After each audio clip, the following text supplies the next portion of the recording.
Welcome students. आज हम आपके लिए एक कॉमन वीडियो लाए हैं जो क्लास 9th के लिए तो है ही, इसके साथ साथ 10th, 11th, 12th और आगे जितने भी आप लोग जॉब के एग्जाम देते हैं उन सभी के लिए यूजफुल है।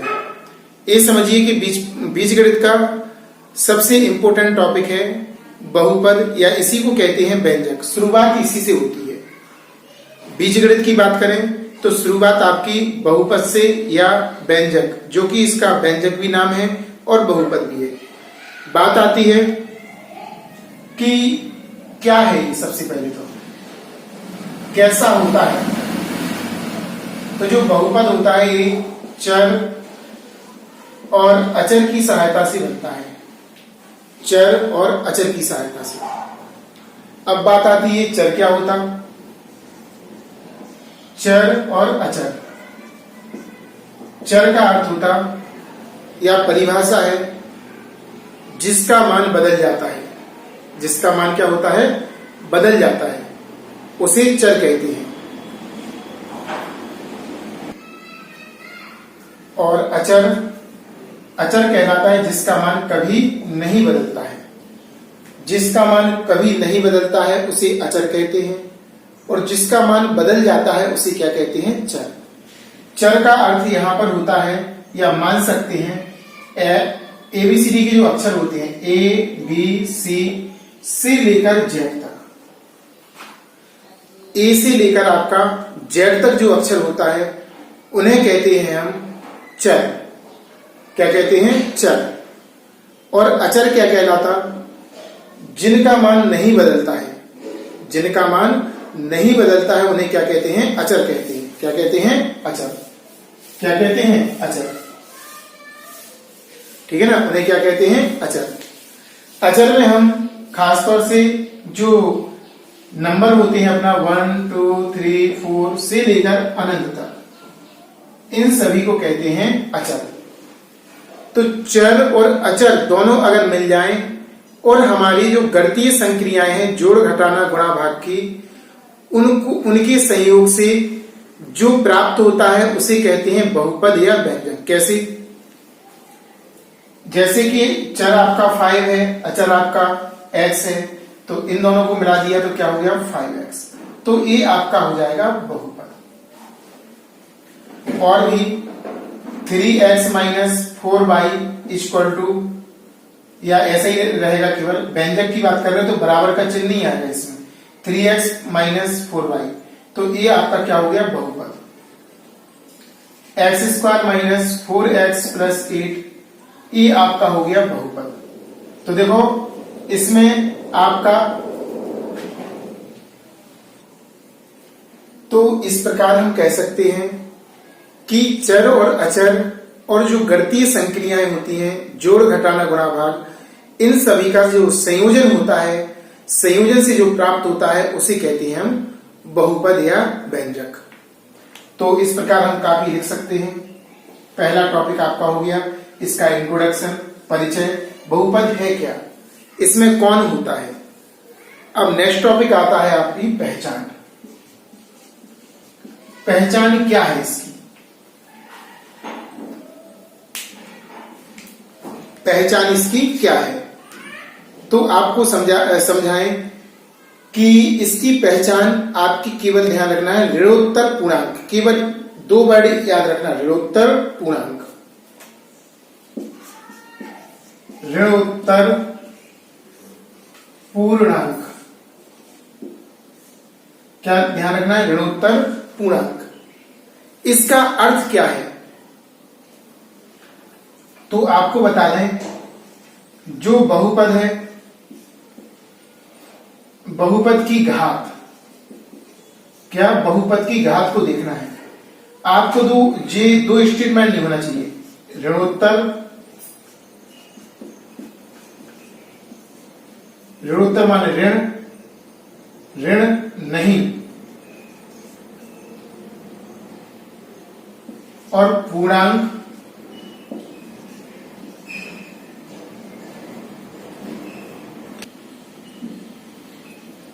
पूर्णांक का अर्थ होता है कि बटेवाली नहीं, जैसे 1/2, 3/2, 5/2, कुछ भी ऐसा बटे में घात में नहीं होना चाहिए। कहां नहीं होना चाहिए? घात में। पहले ऋण का चिन्ह नहीं होना चाहिए। कहां पर? घात में। ये सब आपको देखना है घात पर।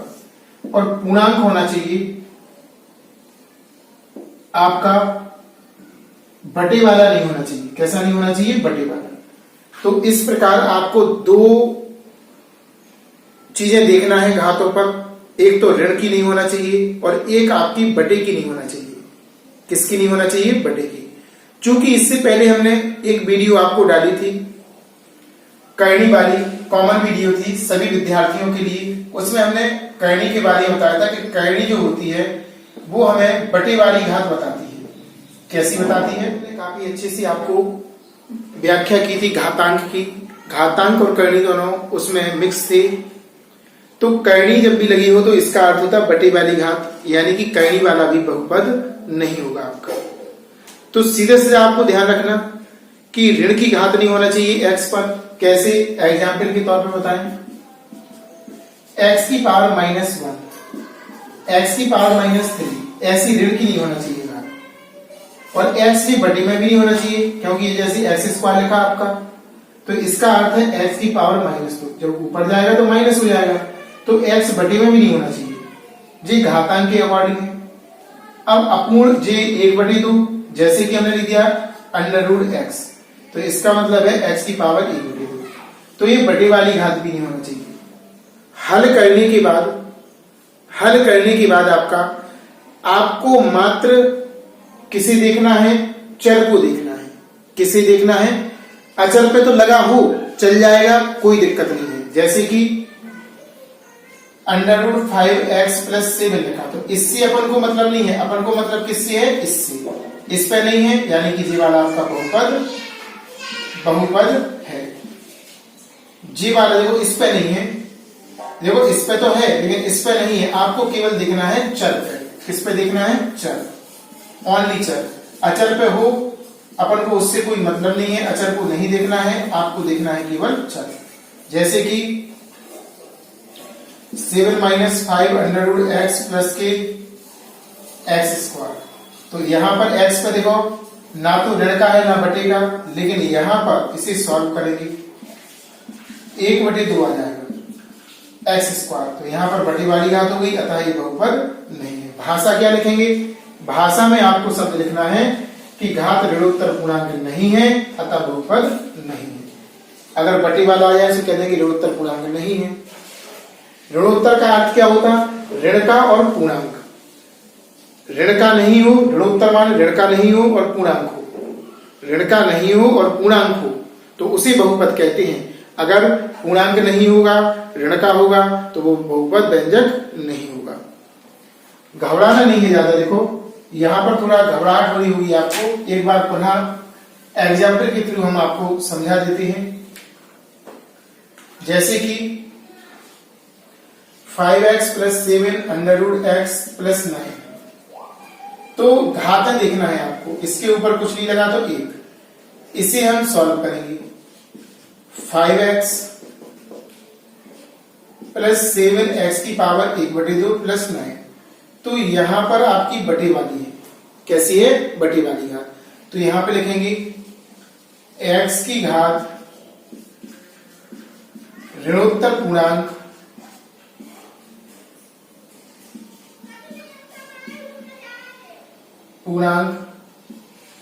नहीं है, अतः बहुपद नहीं है।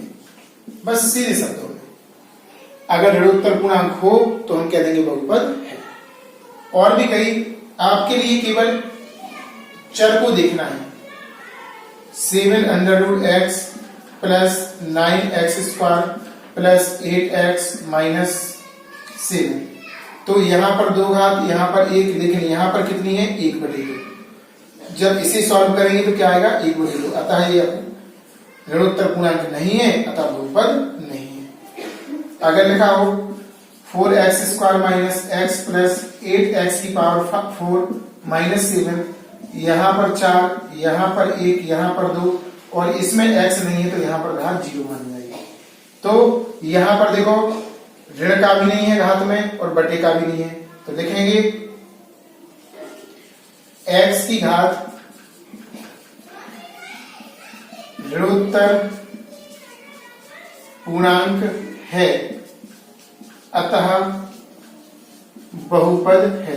घबराना नहीं, आराम से देखो। अगर भाषा समझ में नहीं आ रही हो तो रिप्ले करके देखना एक दो बार, उससे आपको स्पष्ट हो जाएगा और समझ में आ जाएगा।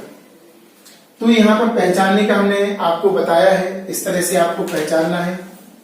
अब आपके लिए बताते हैं बहुपद में सेकंड जो टॉपिक है वो है आपका पदों की संख्या। किसकी संख्या? पदों की संख्या। पदों की संख्या जैसे कि हमारा लिखा 5 minus 3x plus 8x square, ये दिया है आपका। आपसे पूछा गया इसमें पद कितने हैं, पदों की संख्या कितनी है, तो यहां पर गिनेंगे। चिन्ह जो चिन्ह लगा है उसके इस तरफ वाला 1, फिर चिन्हों के बीच वाला सेकंड और फिर लास्ट वाला 1 2 3। तो इसमें है 3 पद। कितने हैं? 3 पद। तो इसका नाम हो जाएगा त्रिपदी पदीय बहुपद। क्या हो जाएगा इसका नाम? त्रिपदीय बहुपद। 3 पद है, ऐसे गिन के हम बता देंगे, ये आसान है बिल्कुल। लिख दें यहां पर 5 केवल, या यहां पर 9 10 कुछ भी। इसमें मात्र 1 पद है, 1 पद, तो इसका नाम हो जाएगा एक पदीय। ठीक है ना? क्या हो जाएगा? एक पदीय। 5 हो 5 पदीय। कभी कभी ऐसा आ जाता है, आपको सॉल्व करना पड़ेगा x प्लस 5 का होल स्क्वायर। इसमें पदों की संख्या, तो इसमें पदों की संख्या निकालने के लिए पहले इसका सूत्र का उपयोग करेंगे। देखो a और b है, a square plus b square plus 2a into b, x square plus 25 plus 5 दूनी 10x। तो इसमें पदों की संख्या 1 2 3। कितने पद है इसमें? 3।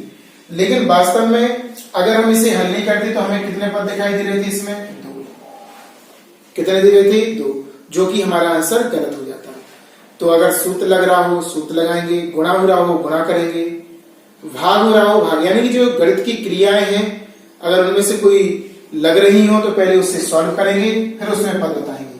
इसमें आपके 3 पद आ गए, इसे बोलेंगे त्रिपदीय बहुपद। इस तरह से आप पदों के बारे में भी ज्ञात कर लेंगे। और भी कई क्वेश्चन हैं, ऐसा दिया होता है गुणा के रूप में, इनका गुणा करते हैं, उसके बाद होता है कि अभी ऐसा नहीं करना कि 1 2 3 4 4 पद है, गलत हो जाएगा। गुणा करने के बाद पता चलेगा कि इसमें पदों की संख्या है कितनी। क्लियर हुआ? इसके बाद अगला टॉपिक आपका है घातों।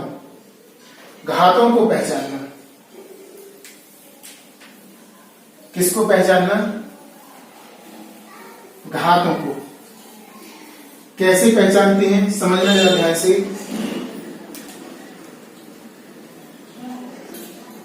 बहुपद की घात। बहुपद की घात क्या है? पहले घातों को समझेंगे। किससे समझेंगे? घातों को। तो जैसे कि कोई लिखा है यहां पर 5 minus x square plus 8x minus 7x की पावर 4 प्लस 2x की पावर 3। आपसे पूछा गया है इस बहुपद की घात बताओ। तो बहुपद में जो उच्चतम घात होती है, सबसे बड़ी घात होती है, वो बहुपद की घात होती है। यहां पर 0 है, कुछ x है ही नहीं है इसमें, अचर का 0 माना जाता है, केवल अचर लिखा हो तो। इस पे 2 घात, इस पे नहीं है तो 1 4 और यहां पर 3। तो उच्चतम घात बहुपद की उच्चतम घात आपकी 4 है। बहुपद की उच्चतम घात कितनी है? 4 है। अतः बहुपद की घात आपकी 4 हो जाएगी। कितनी हो जाएगी? 4। 4 निकलेगी इसकी। ये बिल्कुल सिंपल है, लेकिन इसमें भी कभी कभी टेढ़ा मेढ़ा क्वेश्चन आ जाता है, आपको भाग करना पड़ेगा या गुणा करना पड़ेगा, उसके बाद बताना पड़ेगा। तो इसका अर्थ ये हुआ कि जो संक्रियाएं होती हैं आपकी, जोड़ घटाना गुणा भाग की, पहले गणित की इन संक्रियाओं को करेंगे और करने के बाद फिर अपन सॉल्व करेंगे क्वेश्चनों को। जैसे कि एग्जाम्पल के तौर पर x² x+3, तो इस पर 1 घात है, इस पर 2, अगर हम बताते शॉर्ट में तो इसमें घात कितनी हो जाती, आप 2 मानते हैं, क्योंकि 2 हमें बड़ी दिखाई दे रही, 2 हमें कैसी दे रही, बड़ी दिखाई, लेकिन गलत है। पहले इसको मल्टीपल करके गुणा करके सॉल्व करेंगे, इसका इसमें करेंगे, x की पावर 3 हो जाएगा, गुणा में घातें जुड़ जाती हैं, घातांक नियम में आपको बताया है हमने। इसका इसमें करेंगे 3x²। अब उच्चतम घात क्या है, उच्चतम घात आपकी 3 है, तो घात क्या हो जाएगी इसकी, 3। इस तरह से हम भाषा लिख देंगे, लेकिन पहले कितनी दिखाई दे रही थी, 2, जो कि गलत थी।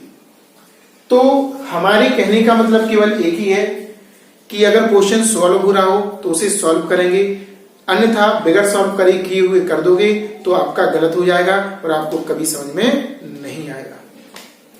अब इसका आखिरी टॉपिक है बहुपदों का मानक रूप या बहुपदों को मानक रूप में लिखना।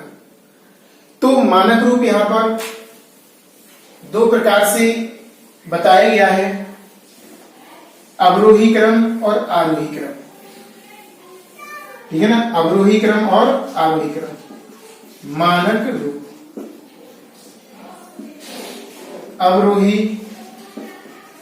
क्रम और आरोही क्रम।